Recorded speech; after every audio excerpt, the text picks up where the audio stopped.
Como é que os caras sobrevivem à reentrada na atmosfera com essas cápsulas aí que vão para o espaço? Vamos tentar entender quais são as leis da física que estão aqui por trás disso. Vamos pegar uma ideia do foguete que vai lançar as próximas missões do homem para a Lua. Tem a parte do foguete, e aí você acompanha ali da parte de baixo até o topo lá. Você tem a parte do foguete e a cápsula ela vai acoplada lá no topo do foguete, certo? Numa parte lá em cima, lá na última parte. Então você tem o estágio em que se separam os dois boosters, aí você solta a parte de cima, solta mais alguns pedaços e fica uma parte do motor com a cápsula. E aí lá no final, no topo da tela, você tem a liberação da cápsula finalmente que vai para o espaço. Como é que é essa órbita, por exemplo, aqui para os caras que vão para a Lua? A órbita é mais ou menos essa aqui de uma trajetória que vai dar só a volta na Lua e não vai pousar. Começa ali na parte vermelha, tá vendo? Ó, então tem a órbita da Terra, a cápsula com os astronautas é jogada naquela órbita vermelha, que é a própria órbita ali ao redor da Terra. Depois eles injetam, né, na verdade colocam em outra órbita, usando uma coisa chamada transferência Raman, que eu não vou explicar mais detalhadamente para você. Ligam os motores do foguete, engatam naquela órbita amarela ali que realmente vai para a Lua. E aí os caras vão até a Lua e a gravidade da Lua começa a agir e coloca os caras em órbita ao redor da Lua.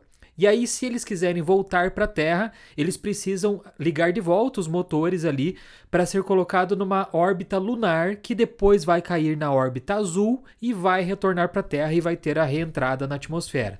Então veja que você mandar um foguete para a Lua não é simplesmente você apontar em linha reta e mandar ele. Não, você tem que colocar ele em órbitas, que isso tem a ver com a energia que você vai dando para o teu foguete e a energia que o sistema Terra-Lua precisa para que você consiga chegar até o teu objetivo. Então não é simplesmente uma coisa assim. Isso é explicado por uma coisa chamada de transferência Raman, para quem quiser estudar mais a fundo essa ideia de astronáutica, tá bom? Então, imagine que os caras estão indo lá para a Lua na nossa cápsula ali, que é, sei lá, a cápsula Orion, por exemplo, das missões da Artemis para a NASA. Como é que eles se comunicam? Eles se comunicam através de ondas de rádio. Então, na Terra, você tem uma antena, lá em algum local da NASA, que vai mandar ondas de rádio numa frequência específica, num comprimento de onda específico das ondas de rádio. Essa onda viaja pelo espaço. Como é que ela viaja pelo espaço? Ela é uma onda eletromagnética. Então, ela viaja pelo vácuo, não tem esse problema. Por ser uma onda eletromagnética, ela vai precisar de uma antena lá na cápsula para receber essa informação. Então, lá na cápsula você tem uma antena também, pequenininha, que vai receber essa onda de rádio que está vindo da Terra. Essas ondas de rádio, elas viajam na velocidade da luz, 300 mil quilômetros por segundo. Então, é quase instantaneamente que elas chegam daqui até a cápsula Orion, questão de meio segundo, 1 segundo, 2 segundos no máximo. É assim que os caras se comunicam com a Terra, através de ondas de rádio. Como que são geradas essas ondas de rádio? Eu vou te explicar aqui basicamente, mas se você quiser saber mais a fundo sobre ondas de rádio, você pode acessar o meu site, cursosexatas.com, que está aí na tela para você. Nesse site eu tenho cursos de física, matemática, etc. Você consegue se aprofundar mais nos conceitos. Depende de você, até onde você quer chegar nos estudos.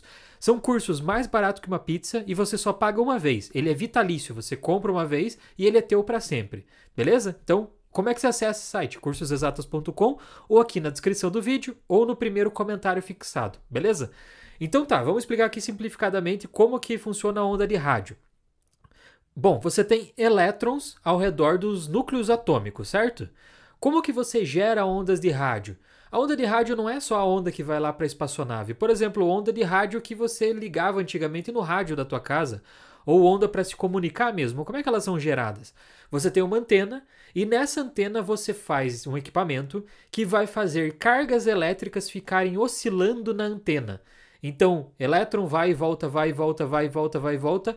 Isso na natureza, a movimentação de cargas elétricas nesse momento gera ondas eletromagnéticas. Se você gerar uma onda com determinada frequência, com determinado comprimento de onda, você pode gerar ondas de rádio. Se você gerar com outra frequência, você gera outro tipo de onda eletromagnética. Então, as ondas de rádio são produzidas pela movimentação de cargas elétricas lá na antena de rádio da NASA ou da Jovem Pan FM, tanto faz. Bom, a máxima aproximação geralmente para você dar uma volta ao redor da Lua é de 100 km. A máxima aproximação que você tem ali da superfície lunar, né? E o máximo afastamento que você tem depois da órbita da Lua é de mais ou menos 64 mil quilômetros. Então, são distâncias muito grandes, né, para você entrar na órbita da Lua e etc. Então, os caras estão aqui viajando, estão lá na órbita da Lua nesse momento. Como é que eles conseguem ir e voltar? Basicamente, o motor do foguete, daquela cápsula ali, é ligado poucas vezes. Lembra que eu falei para você? Para você mudar da órbita da Terra para a órbita intermediária, você liga o motor. Da órbita intermediária para a órbita da Lua, liga o motor. Da órbita da Lua para voltar para a Terra, liga o motor de volta. Ou seja, o motor não fica funcionando o tempo inteiro. Senão você não teria combustível, espaço suficiente para isso. A gente usa muito a energia da força gravitacional. Então, Isaac Newton descreveu muito bem essa ideia da força gravitacional na lei da gravitação universal que ele desenvolveu. Que é o quê? Um corpo com massa, tipo a Terra, tipo a Lua, gera uma deformidade no espaço-tempo, que isso gera uma força gravitacional. Não foi Newton que descreveu essa ideia da deformação, foi Einstein.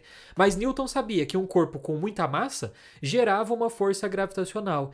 E a força que atraía uma maçã para o solo é a mesma força que deixa a Lua orbitando a Terra. Ou a Terra orbitando o Sol, é a força gravitacional em escalas diferentes. E a gente utiliza a força da gravidade dos próprios planetas e da própria Lua, por exemplo, para fazer o foguete se movimentar na órbita. Você não precisa ficar ligando o motor o tempo inteiro. Então você faz assim, estágio 1, estágio 2, estágio 3, passa de uma órbita para outra e aí você consegue retornar para a Terra. Quando eles entram na atmosfera, que é a grande pergunta desse vídeo aqui, eles chegam numa velocidade impressionante de 42 mil quilômetros por hora na reentrada da atmosfera. Então você tem a Terra, e na Terra, ali ao redor, você tem essa camada muito fina que é a atmosfera. O que nós temos que lembrar? Lá no espaço você tem o vácuo. O que é o vácuo? É a ausência de matéria, basicamente. Você não tem moléculas lá, você não tem nada. Então a espaçonave está viajando sem nada para interferir nela. Só que quando você chega na atmosfera, você tem o oxigênio, tem nitrogênio, tem outros elementos, e esses elementos nada mais são do que átomos. E aí acontece uma coisa muito interessante. Por quê? Se você tem muitos átomos, você acaba formando moléculas. Então a atmosfera da Terra ela é algo meio denso. Imagine que você está tentando andar pela água. Você não tem uma certa resistência na tua perna, não cansa andar pela água?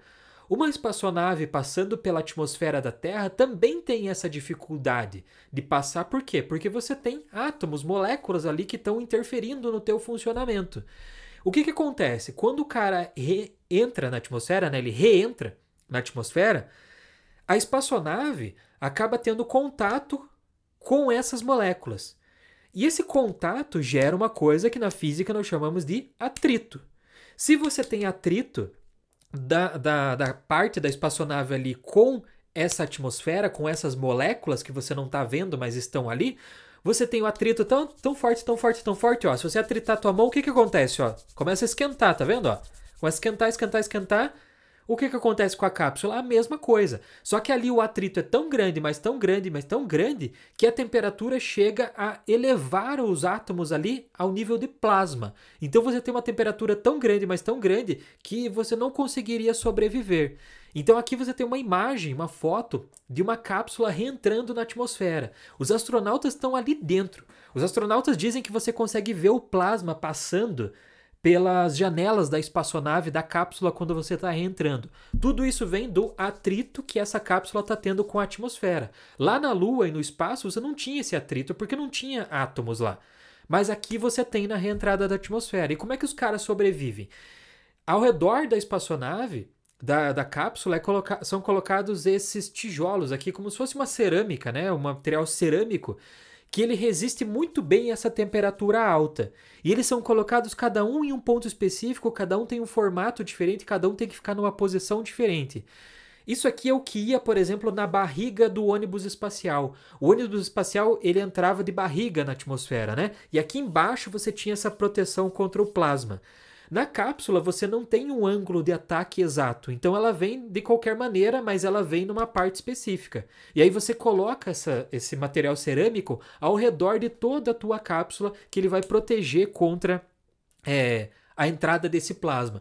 Já aconteceram acidentes, por exemplo, em que o ônibus espacial teve falha, teve uma quebra em algum momento de um pedacinho minúsculo assim, ó, um pedacinho minúsculo de algumas polegadas desse material cerâmico e o plasma entrou e acabou tendo uma explosão. Isso foi lá no começo dos anos 2000. Outra coisa, a partir do momento que os caras passaram da atmosfera, eles vão cair no oceano geralmente, ou no solo, né? Mas geralmente é no oceano. E daí abre um paraquedas gigantesco. E como é que os caras não morrem com o impacto que você tem ali? Então você tem que calcular duas coisas. Você está tendo a queda, ou seja, você tem a força da gravidade puxando a cápsula em direção ao solo. Isso faz com que ela aumente de velocidade.